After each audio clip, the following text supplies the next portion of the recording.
This is Tracing Route 66. In the Fox 23 digital series Burger Brothers, Danny Boy O'Connor and I celebrate the riches of Tulsa and Green Country when it comes to hamburgers. We're lucky to have so many fantastic classic burger joints here. Several of those sit on Route 66 or the old alignment of Route 66. One of those is Hank's Hamburgers on Admiral. Here now, a special crossover episode, a look at the Burger Brothers visit to Hank's on Tracing Route 66. Want it on the same ticket or separate tickets? Yes, he's always paying. That's a good plan. I'll take a double cheeseburger. Yes, sir. Here's what we put on them, unless you prefer mayo or ketchup or take off anything you do not want. I will take everything, including ketchup. Yes, sir. Mustard. Mustard, yes, sir. No lettuce and no tomato. And for you, sir? I will get a double cheeseburger with bacon. Yes, sir. Did you want everything on yours? I will get everything, take everything off except the fried onions. Yes, sir. So Nice. fried onions and bacon only, right? Yes. Leave it dry. Yes. Yeah, what you ordered was the specials, and that's 2 quarter-pound patties on each burger. Oh, you know what? Or you want a bigger one? We got one with 6 patties. Yeah, That's how big old boy are you? Well, There's a just big call old my with bluff. 4. There's triple. You got the double. There's a triple. The big Double old. will be fine. My eyes are bigger than. I got to remember it's burgers for breakfast right now. Well, next time you come back, you'll have to get the big one. I'm going to see if I can take on. burgers for breakfast, nothing for lunch. That's how I do it. It's pretty. Well, that's pretty good philosophy there. It's pretty spot on. Okay, both of you getting the ones with fried onions. What we do is we cook the onions into the meat. Oh, nice. Same way Hank's done it since 1949. We hadn't changed anything. Now, when I first pulled up, I wanted to know if you were Hank. And you just told me Hank has been here since '49. So Hey. who was Hank? Well, there's actually a picture right over by the front door of Hank and Ruby. Okay. And what's cool about it, me and my wife will tell you about that here in a minute, but Hank offered to build us one back in 1970. I graduated from McLean High School in '70. Well, he was going to build us one in 1970. I was getting ready to be 18 years old, and I was scared to do it. We've been friends with the family for years, and he told me at that time, and I wish I'd really thought it out more, but God has you do things in steps, do things for a reason. You know, you don't, when you're born, you don't just start crawling, walking, running, and sprinting all at one time, you know. But anyway, he was going to build us one. He said, I think Broken Arrow would be a good place to put one. Now, that was 46 years ago, 47 years ago. And if I'd done it then, I'd had one in Broken Arrow for 47 years. But, I just I basically just chickened out and didn't do it. Now I wish I had it. But we got a lot of history with the family, and but it's we try to keep everything the same. We try to, keeping everything going the same way he had it going is what we try to do. So basically everything, you eat something here now, you're eating the same thing. It's like going back in time. Instead of going to the future, you're going back. Nothing's changed. And that's what makes these great, is that people stick to the script. It's called love. It's not about the numbers. We try to do the quality of it and stuff. And trust me, during lunch rush, when people are lined up in here giving orders and the front door's open and they're out to the light pole trying to get in, we seat 32 people. We used to just seat 16. In fact, when Hank and them had it, the wall was right here going across. And then they opened it up there to where that breaker box is. And then it went to the mirrors. And then when we got it in '04, me and my brother and us, we went on and opened it up all the way to the back, so it doubled our seating. And I look back at it now, the first 3 years or something like that, I don't understand how in the world we was able to do it, because the business, God's blessing us, the business is growing, just leaps and bounds, and that's where we try to take care of it, and he's got our back. Now there are ties between this place and another burger joint in town, Bill's. They were brothers. Hank and Bill were brothers. Ah, see, that's why I like the history of it. Yeah. Okay, so go ahead. But yeah, Hank and Bill were brothers, and when Hank got out of the service, he talked Bill into, starting one too, and that's where the Hank and the Bill relationship is. So it's cool. It's pretty awesome. And then and then my wife, when she's taking people's orders, there'll be people lined up and they all start asking about the history, and she's up there giving history lessons instead of getting people's orders. And I'm like, okay, come on now. We got people wanting to go and things to do here. This is like what you see is what you get. Everything's done right here in the open, the counter. Nothing's hidden in the back in the kitchen. And that's something else we tell everybody. We keep our bathrooms locked because I don't want outside people coming in trashing our bathrooms. But if you go into a restaurant and their bathroom's dirty, their kitchen's probably dirty. Now, you're used to serving, you know, some pretty vociferous appetites. I mean, you've got some pretty hearty burgers that you do serve. You got stacked 4 high in some cases. You got the pounder, 6. Yeah, 6 packs. That's the okie dokie. Okay. That's about as redneck. I almost fell for the okie dokie. That's as much redneck as I can get on calling it something. But the big okie, you know, we've had it here a long time. But people was actually asking me, can I make a bigger one? And I got thinking about it. Okay, I'll throw 2 more patties on it. And then I'm thinking to myself, okay, what do I call this thing? And I thought, okie dokie. You know, just go with it. How many of those you serve a day? At a day, it depends. I mean, we've actually done before where I thought somebody had done a nursepaper story or done something and, you know, was bringing people in to do it. It's just their appetites. I don't know how to explain it. Whether it's the weather or what the deal is. I had one guy here, he's about 26 years old, ate 2 of the okie dokies, a large fry and a large drink, and I promised in less than 20 minutes, and walked out laughing at me. He said, "Is this?" Give him an award or a prize. He said, "Is this all you got?" And I said, "Dude, your ticket was $43 for lunch. How much more do you want?" but yeah, it was that was pretty awesome. I was laughing at him because of what he ordered. I thought, you ain't gonna get past the first one, you know. And I looked over and he just smashed that puppy down and he just went after it. And I went, okay, I'm glad I didn't have to raise him. It's quite the trip. And the only time me and my wife get to eat here is early in the morning before we open or after we close. So that's kind of like a plumber, you know, his stool or sink's always stopped up. So, you know, he never gets time to fix his own stuff. That's the way we are. We hardly get time to eat unless it's before we open or after we close. I see on the wall over here, you've had some celebs come in here. Oh, yes. Hank, what's funny is Waylon Jennings and his wife Jessie used to come in all the time with their bus driver Everett, but they would come in.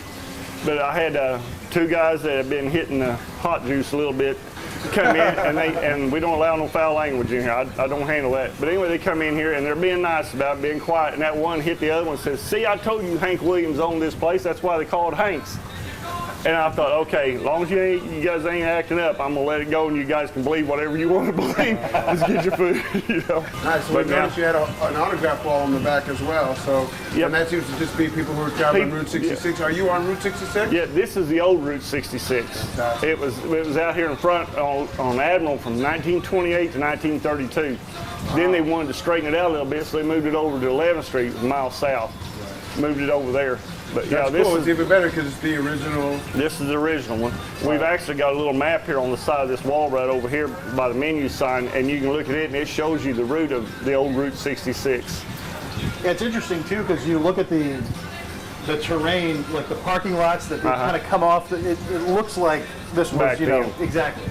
And we've actually had people come in and say, "Oh, wow, back in '55, I used to ride my horse up out here," you know, and I thought, well, because there wasn't that much out here, you know, then. It was, you know, Hanks was here, Cotton's was down the street down there. They closed down about 9 or 10 years ago.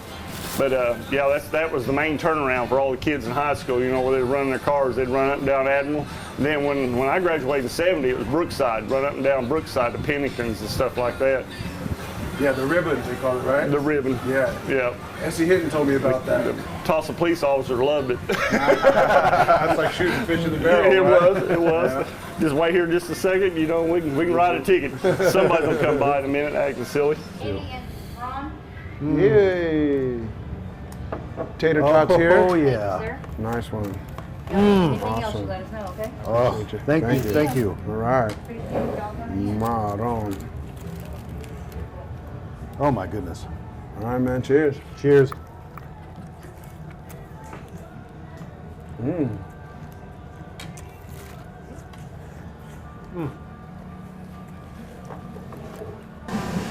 Now, I don't think that I could ever eat a 6-patty burger. This is a lot of burger. How many? This is 2 quarter. Yeah, the smallest one's a quarter pound. Doubles a half, triples 3/4, big okie's 1 pound. And then that's when we added the bigger one, the one 6 patties, and that's the okie dokie. Yeah. I couldn't go for the okie dokie, I assure you that. But Sometimes they have a competition to see who can eat it the quickest. You know, Skip breakfast, skip lunch, just have that for dinner. we'd had a guy come in before, you know, he'd eat one of the big Okies. Well, then he turned around and ate another big Okie. After he's going through it, he had me cook him another one. So, you know, I thought, okay, that's 8 patties. But then when the guy came in and ate 2 of the Okie Dokies, that's 12 patties of meat, 4 buns, all the fixings on both of them, fries and a large drink in less than 20 minutes. I said, you got to be kidding me. I bet you get a lot of the same customers. Oh, I mean, just constantly. from years back too. What I call is a pipeline.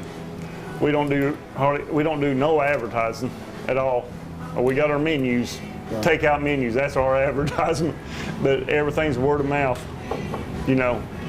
And good news travels real slow. Bad news travels real fast. Yep. Seriously, and it's so you know you got to be on your A game all the time. Now tell me about the sign out front. That's the original sign, and actually the tornado and the stuff that came through actually crossed 244 down here by Mingo. I think it was what 2 years ago or something. It kind of twisted the sign a little bit. Well, when it did, it shorted some of it out, and we're waiting on the insurance to refurbish it and get it all going again. I guess at the same time the tornado twisted the sign a little bit, lightning hit it. Oh, wow. So it caught it. But the sign up there with the picture with the red frame around it, that's the same sign that was in the 49 picture that Hank had put up. That's the original deal. What is it about Tulsa and the number of great locally owned burger joints that have been around for years? There's so many of them, and each of them is different, and each of them has their own story. Their own stories. Yeah, I don't know. I guess it's just a lot of people that own their own business and care about it.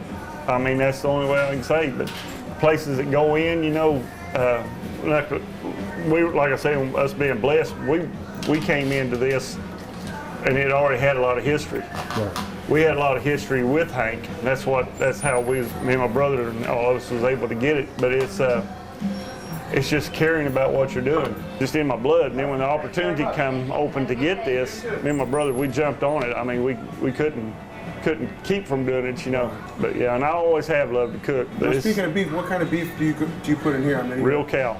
Real cow. Real cow. That's always good. I've seen online some kind of. I had people come up and ask me, "What do you season it with? What do you?" I said, "I had to pay a lot of money to find this stuff out." Right, you know. fair play. But So yeah, that's it's just you know. that's the secret. I've had other restaurants. I almost said the name. Called me on the phone, and just the conversation, the way it was going on the phone, I knew it was another restaurant calling and wanting to know, you know, how I make everything. Right. And I said, dude, you know, and that's like what I just said. I said, I paid a lot of money to find this out. You know, why don't you just, you know, and that's what I said. Yeah. Well, he came in about an hour and a half later, and I heard his voice and recognized his voice. And I said, can I ask you something? I said, where's your restaurant at? And he goes, I don't own a restaurant. I said, yeah, you do. And it's in Jinx. He goes, well, and I said, well, who's watching your restaurant while you're over here trying to learn how to cook? He said, my help. And I said, well, there's your first strike. Right. You know, if you're not there watching, how do you know what's going on?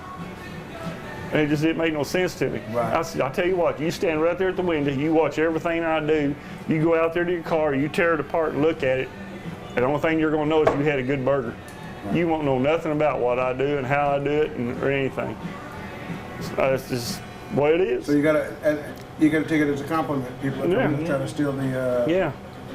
Like Plankton and Krabby Patties. Trying to steal the Krabby Patty formula. Oh. What happens? SpongeBob here. And what's funny too is we watched people, the families, we watched their kids grow up.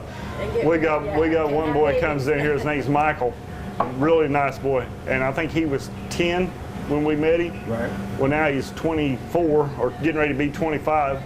Now he's a mixed martial artist. He's fought on ESPN. And when I first met him, you know, he was really quiet, wouldn't hardly, you know, now we get to talk every day when he comes in, you know, and it's just really cool to watch him grow up. The first day he came in here and said, I got my license. I went, hey, no way. You're not old enough to get your license. But there's one story, she gets in here and gets to tell him that I don't care.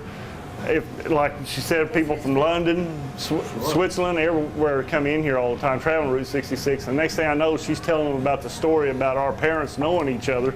And I thought, wait a minute, now we're not related, not blood related, you know. You know. But anyway, Well, she got to tell you this story. We met in church, and I was in the 7th grade, he was in the 8th grade. And then we started eyeballing each other because we caught each other's eye. But then we found out that his mom and dad knew my mom and dad.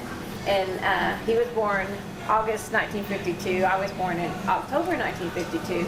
My mom and dad had 10 kids. I was number 8 of 10, 6 girls, 4 boys. Well, my mom and dad had, his mom and dad had 3 boys, so he was the firstborn. And when he was born, they was hoping for a little girl. Well, they didn't get one, so they had baby dresses they had bought for him just in case. And his mom gave my mom the baby dresses, so I wore his baby dresses. Stop it. Stop it. That's fantastic. Yeah, But there's not too many people can see this, so I think it's funny. So I I think tell it's you. incredible. I'll hear I've her never where heard she's anything. going on the story. She'll start on the story, and I'll just put my head down and just keep cooking. I always ask if there was, if you didn't have Hank's and you were hungry for a burger in Tulsa, where would you go? Is there anybody that you like their burger? I had to think about that one. I don't know, because Hank's is the only place we've ever ate burgers. Because like I said, my mom and dad, my little brother's got the shop next door to us right now. It was my mom and dad's. They started in '55, and we'd grab a burger before I'd go out on deliveries or pickups, and that was it. Now, we used to go or to my, Pennington some. oh yeah, she And liked the their black bottom pie. Oh, that was delicious. Here it is, last one. You're an okra eater. That is good. I like it. It just has an acquired taste. At 49, I think I should have probably started in. And the burger is very filling. I feel bad that I didn't eat my tater tots. Have at it. The boiled okra. You like? No. No, I don't either. I like the one that's, I like it like this, or I Yeah. like it, I've had it actually on a grill where it's flame Oh, that would be good. done. Flame broiled, yeah. Yeah, like that. Yeah, that's good too. I do like it, but in smaller doses. And it's fun because people that come in, they from especially other countries, they don't. What? I got chicken Yeah, we've never burgers. heard. Yeah, let me put this. Good stuff.